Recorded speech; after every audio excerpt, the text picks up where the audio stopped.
Hello बच्चों, आज हम आगे पढ़ेंगे। तो हमने लास्ट टाइम क्या पढ़ा था कि पदार्थ के सेवन से बचाव कौन कौन सी चीजें थी, जैसे कि हमारी ड्रग्स थी।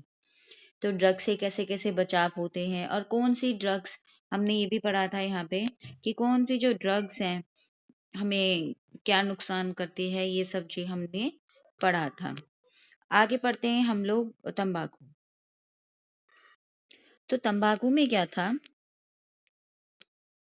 तंबाकू के सेवन से हमारे देश में यथेष्ट रूप से प्रचलित है, मतलब ज्यादातर हमारा जो तंबाकू है बहुत प्रचलित है, क्योंकि हमारे देश में तंबाकू का इस्तेमाल बहुत ज्यादा होता है। जैसे कि सिगरेट, बीड़ी, हुक्के में क्या डालते हैं, वो तंबाकू डालते हैं।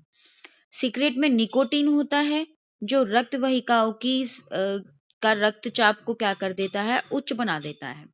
मतलब जो सिगरेट होती है, सिगरेट मतलब सिगरेट होती है जो हमारी सिगरेट, तो उसमें क्या होता है कि उसके अंदर निकोटिन नाम का एक पदार्थ होता है, जिसकी वजह से क्या होता है, जो हमारे शरीर का जो रक्तचाप है, हमारा जो ब्लड प्रेशर है, उसको क्या कर देता है, ज्यादा कर देता है। और हृदय का रोग का कारण भी यही बनता है। तंबाकू में पाए जाने वाला टार जो होता है वो फेफड़ों में जमकर जमा वो कर जम जाता है, और उससे क्या होती है, श्वास नली के जो हमारे काम है वो क्या कर देता है, उनको खराब कर देता है। टार के कारण फेफड़े अथवा गले में कैंसर भी हो सकता है। और धूम्रपान न केवल सेवन करने वालों के लिए हानिकारक है, उसके साथ में जो धुआं निकलता है उसके आसपास जो लोग होते हैं उनके लिए भी क्या होता है, ये हानिकारक होता है। उसके बाद आता है, अब आता है पदार्थ आसक्ति कैसे प्रारंभ होती है, हम लोग ड्रग्स लेना शुरुआत कैसे करते हैं, कैसे हम उसके ऊपर डिपेंड रहते हैं, कैसे हम क्या कहते हैं उसका त्याग कर सकते हैं, मतलब इन सब चीजों के बारे में अब हम पढ़ेंगे। तो पहले आता है कि हम पदार्थ आसक्ति कैसे प्रारंभ होती है। आपको पता ही है कि ऐसे कुछ पॉइंट्स आते हैं हमारी लाइफ में जिसमें क्या होता है कि हम इसके ऊपर डिपेंड हो ही जाते हैं।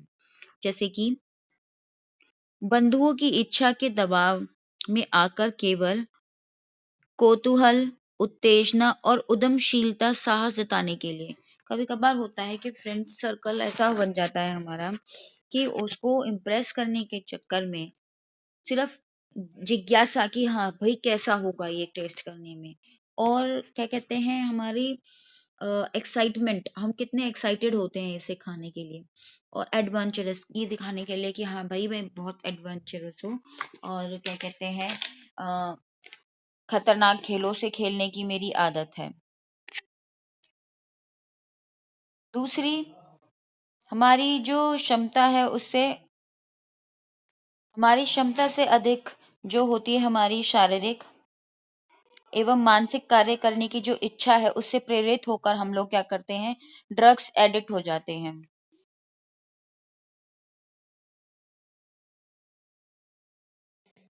उसके बाद आता है दर्द हो रहा है, उससे उभरने के लिए, थकावट, उदासी, तनाव से मुक्त होने के लिए हम क्या लेते हैं, दर्द की गोलियां लेते हैं, उससे भी क्या बन जाते हैं, हम ड्रग्स एडिक्ट बन सकते हैं। एक भ्रामक विचार की और एक बार पदार्थ सेवन से आसक्ति नहीं होती है। एक ऐसा भी होता है कि अगर हम ये सारी ड्रग्स अगर लेते हैं एक बार, तो उससे हम इस पे ऊपर डिपेंड नहीं हो सकते, तो ये विचार भी क्या है हमारा, गलत है। उसके बाद आता है हमारा पदार्थ आसक्ति, निर्भरता और प्रत्याहार।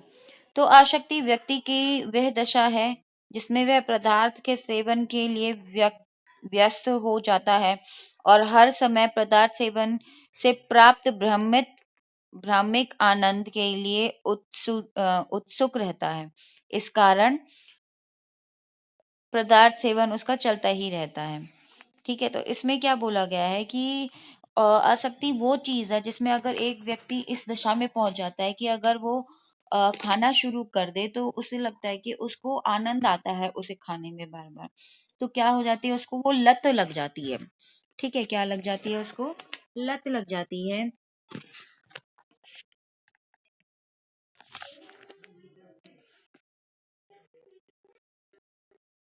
तो हम ये कह सकते हैं कि जो हम ड्रग्स लेते हैं उसका अगर हम दुरुपयोग करते हैं तो क्या होता है,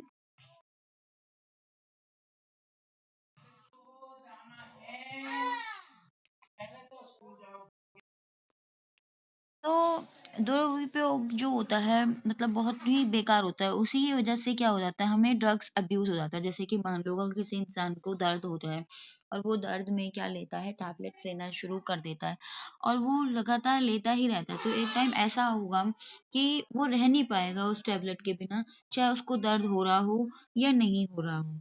ठीक है? तो ऐसे में क्या होता है कि इंसान जो है उसे बार-बार औषध के दुरुपयोग से क्या होता है कि शरीर में मात्रा जो होती है पदार्थ के सेवन की सहनशीलता की, वो कम होती चली जाती है।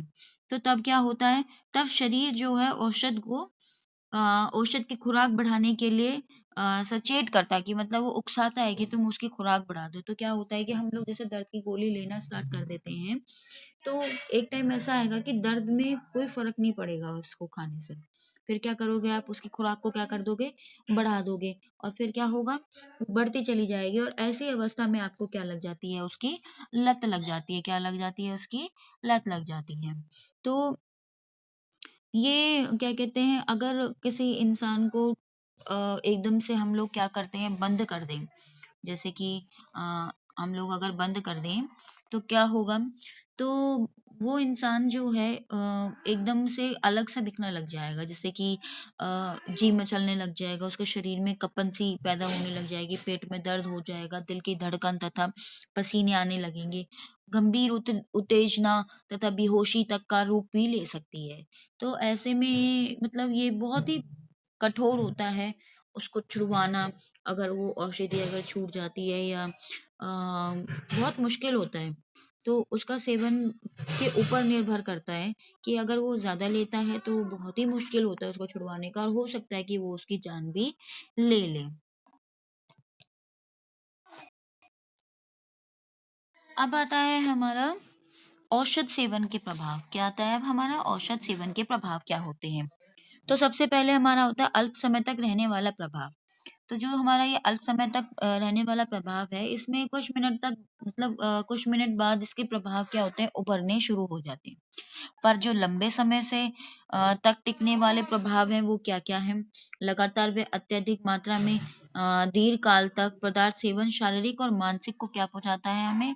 हानि पहुँचाने लग जाता है। और आसक्त व्यक्ति पढ़ाई और काम-काज में उसका मन नहीं लगता है, इसीलिए पढ़ने-लिखने में उत्तम नहीं हो पाता है। ना ही अच्छे क्या कहते हैं काम मिलता है उसको, आपसी संबंध भी बिगड़ जाते हैं, अपराधी कामों में वो जुट जाते हैं। तो इस तरह की बहुत सारी चीज़ें हैं और इनको खरीदने के लिए उन्हें पैसों की आवश्यकता होती है। तो इससे क्या होता है, उनकी आर्थिक स्थिति भी क्या हो जाती है, खराब हो जाती है। अब इसकी रोकथाम कैसे कर सकते हैं? तो पहले सबसे पहले आप क्या करोगे, योग, व्यायाम, खेल-कूद, गाना-बजाना इन सब चीज़ों को आप अपने समय को बिताओ जिससे कि आपका तनाव जो है उससे आपको छुटकारा मिल जाए। क्योंकि एक तनाव ही होता है जो हमें इस ड्रग्स की लत को लगाता है। एक और चीज़ हमेशा याद रखें कि आप अपने मित्रों के दबाव से बचें।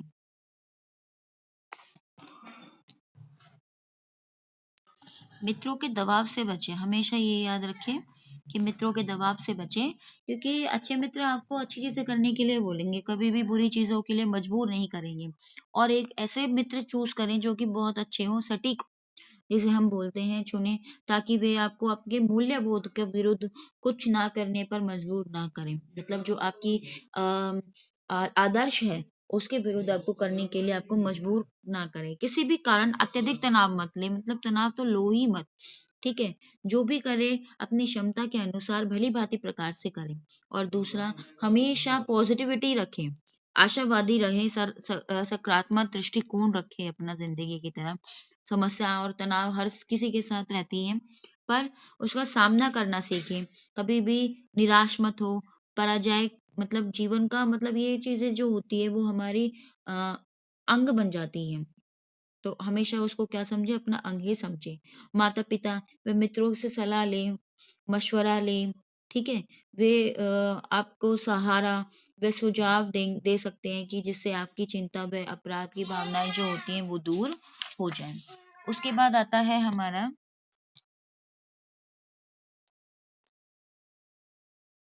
हमारा संकटपूर्ण स्थिति के लक्षण पहचानना।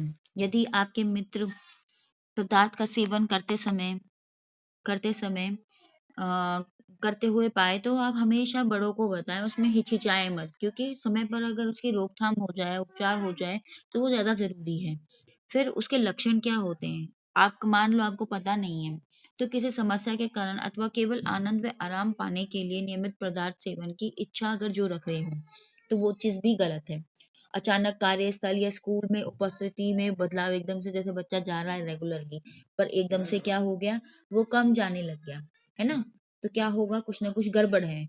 बार बार उधार ले रहा है, या चोरी कर रहा है, या गुस्सा कर रहा है, या अपने जैसे जैसे बहुत पर्सनालिटी बढ़ी आती है, अब उसकी पर्सनालिटी गिरती चली जा रही है ना, और अपने दोस्तों से दूर हो रहा है, उसका व्यवहार बिल्कुल अलग हो गया है ना। ऐसी बहुत सारी चीजें हैं जिससे हमें पता चलता है कि हाँ, ये लक्षण क्या है, संकट वाले हैं, जिससे पता चलता है कि वो आदमी किसके ग्रस्त में आ गया है, ड्रग्स के ग्रस्त में आ गया है। अब आता है व्यावसायिक सहायता या डॉक्टर की सलाह लें। आपको पता है हमारे उसमें ऐसे मनोवैज्ञानिक हैं या चिकित्सक हैं जो कि क्या करते हैं, अ, ये सारी चीजों का, जैसे मद्यपान का शिकार बन चुके हैं, उन्हें सहायता करते हैं छुड़वाने के लिए। तो आप क्या करोगे, उनको डॉक्टर के पास ले जाओगे, जिससे कि वो क्या करेंगे, उसका उपचार करेंगे, उनकी सहायता करेंगे इन सब चीजों को छुड़वाने में।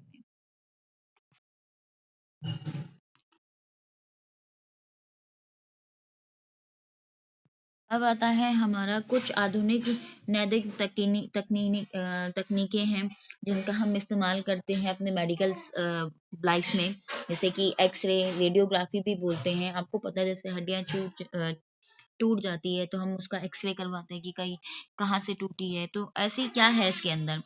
इस तकनीक में इस तकनीक में एक्सरे अथवा विद्युत चुम्बकीय छोटी तरंगे लंबाई वाली तरंगों की किरणों को शरीर में प्रभावित भाग में भेज देते हैं, जिससे क्या होता है, जिससे शरीर से वो होके किरणें एक एक्सरे संवेदक फिल्म पर जाकर वहां पर ठोस भाग का चित्र बना देती है, और वो जो ठोस भाग है एक्सरे को अवशोषित कर उस फिल्म तथा रेडियोग्राफ पर हल्के वर्ण के चित्र के रूप में उभार देती है। और खोखले भाग व वसा उत्तक एक्सरे की किरणों को कम मात्रा में अवशोषित करते हैं, तथा वहां पे वो काला प्रतीत होता है। आपने देखा होगा कि कहीं कहीं बस हड्डियों की इमेज ही आती है, तो जो ठोस होती है वो तो उसको वापस बैक कर देती है अच्छे से, और जो हमारे क्या कहते हैं मांसपेशियां हैं, वो क्या कर लेती है, उसको एब्जॉर्ब कर लेती है। तो इससे क्या होता है कि जहां से हड्डियां नजर आ रही है, उसकी एक पिक्चर आ जाती है हमारे सामने, ठीक है। तो इसी तरह से हम लोग बहुत सारे जैसे ट्यूमर है, तपेदी के पिंड दिखाई दे सकते हैं इनसे, इस तकनीक से। फेफड़े की असाधारण ठोस संरचना, जैसे कि हमारे उसमें लंग्स में अ, बलगम जम जाता है, तो वो ठोस बन जाता है, तो वो क्या कर लेगा, वो उसको रिफ्लेक्ट बैक कर देगा, जिससे कि उसके अंदर हमें पता चल जाएगा कि यहाँ पे कुछ गड़बड़ है। दूसरा है अल्ट्रासाउंड इमेजिंग और तकनीक अथवा सोनोग्राफी क्या होता है। ये एक साधारण अनाक्रामक तकनीक है, जिसको हम पराश्रव्यदर्शी तरंगे जो होती है, जो हम सुन नहीं पाते हैं, उससे हम इस्तेमाल करते हैं। तो क्या करते हैं, इसके अंदर शरीर के जांच के लिए सटीक परावर्श्य स्पंद शरीर में भेजे जाते हैं, मतलब तरंगे भेजी जाती हैं जो विभिन्न ऊतकों में से होते हुए जाते हैं। शरीर के विभिन्न ऊतकों को असंगतता के अनुसार श्रव्य तरंगें परिवर्तित होती है और बिखरती है। उन्हें एक कंप्यूटर पे लाया जाता है और उनके द्वारा शरीर के अनुसंधान अधिक भाग का चित्र व शरीर के ढांचे का चित्र प्राप्त हो जाता है। इसमें क्या होता है कि जो हमारे शरीर के ऊतक होते हैं, जो अगर ज्यादा होते हैं तो उसके हिसाब से, जो कम होते हैं उसके हिसाब से एक इमेज हमारी कंप्यूटर के ऊपर बना देते हैं, और जिससे हम पता लगा सकते हैं कि हाँ जी, इसको ये बीमारी है। तो इससे हम कौन कौन सी बीमारी कर सकते हैं, इससे हम कर सकते हैं ट्यूमर, है ना, रिकेट्स, हड्डियां हमारी खो सॉरी, रिकेट्स नहीं, आपको अच्छे से पता होगा कि ट्यूमर जो हमारा ये अल्ट्रासाउंड है, इससे ट्यूमर, और एक ये भी है कि अल्ट्रासाउंड हम लोग जब भी करवाते हैं, जब गर्भवती माँ जो है अपने बच्चे की वो भ्रूण की संरचना या विकास की जानकारी भी इससे हम क्या कर सकते हैं, प्राप्त कर सकते हैं। बाद में एक हमारा आता है मैग्नेटिक रेंजिंग चित्रण, जिसको हम बोलते हैं एमआरआई। ये एक ऐसी तकनीक है ठीक है, ये एक ऐसी तकनीक है, मिनट, हाँ, ये एक ऐसी तकनीक है जिसके द्वारा नर्म ऊतक जैसे कि मांसपेशियां, उपस्थित स्नायु, ये रक्त वाहिका का चित्र बनता है इसके अंदर। ठीक है, ये इन स्थानों का चित्र जो है एक्सरे द्वारा संभव नहीं है, वो कौन करता है? हमारा एमआरआई। एमआरआई के लिए संबंधित मशीन में शरीर की स्थापना की जाती है, मशीन के अंदर ही एक स्थापना की जाती है। एक शक्तिशाली मैग्नेट द्वारा मैग्नेटिक क्षेत्र बनाया जाता है और हाइड्रोजन के प्रोटॉन इस क्षेत्र में ऊर्जा छोड़ते हैं। ठीक है, संवेदनशील समसूचक में इस ऊर्जा को प्राप्त करके उच्च मान के कंप्यूटर में भेजा जाता है ताकि जो शरीर के अंग में विस्तृत चित्र प्राप्त हो सके। विभिन्न ऊतक उनके अंदर जल की मात्रा के आधार पर एक दूसरे से भिन्न दिखते हैं। इन रोगियों के शरीर में किसी धातु बने भाग, पेसमेकर, है ना, इत्यादि का चित्रण भी संभव नहीं है। एमआरआई द्वारा हम क्या कर सकते हैं? मस्तिष्क मस्तिष्क जो है उसका चित्रण संभव है और ये बहुत ही महंगी तकनीक है। तो ये कि एमआरआई से हम लोग सिर्फ दिमागी या नसों में जो कोई भी दिक्कत आती है उसका हम क्या कर सकते हैं? उसका एमआरआई करवा सकते हैं, उसका चित्र बनवा सकते हैं। तो बच्चों, आपका ये वाला टॉपिक पूरा कंप्लीट हो गया है। ठीक है, थैंक यू।